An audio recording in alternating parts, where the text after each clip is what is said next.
le 12 mai 2012, il se tient une réunion à Rubavu. Rubavu, c'est au Rwanda, frontière avec le Nord Kivu là-bas, des ministres de la Défense congolais et rwandais. Ils signent un accord.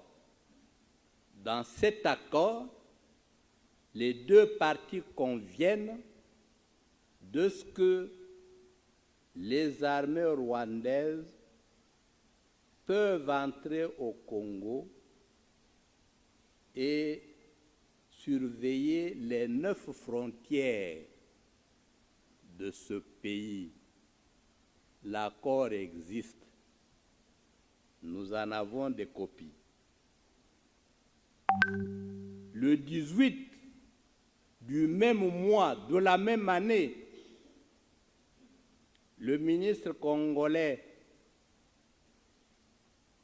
et le ministre rwandais des Affaires étrangères se rencontrent à Kigali. Ils signent un accord. Dans l'accord, ils acceptent que les services de renseignement rwandais peuvent entrer au Congo, sillonner toute la République pour assurer la sécurité. Ils le font chaque jour. Nous avons accepté, pendant que nous dormons, les autres circulent, repèrent les sites miniers, contrôlent nos frontières, sillonnent tout le pays. Enfin, c'est-à-dire pour l'exposer, parce que les données, nous en avons à revendre. Vous connaissez le fameux accord du 23 mars 2009 entre le Congo et Kundabatware, le CNDP. L'accord reconnaît aux Rwandais le droit d'être congolais et de participer à la vie politique congolaise,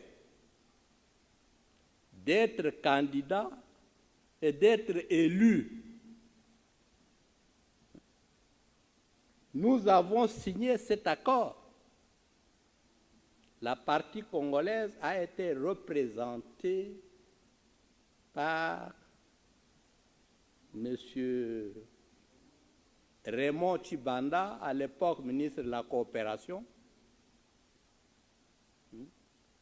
et Obasanjo, qui était témoin de la communauté internationale, lui a posé 3 fois la question. Est-ce que vous acceptez de signer un tel accord? Il dit oui, 3 fois. Obasanjo a réagi, votre pays aura des problèmes.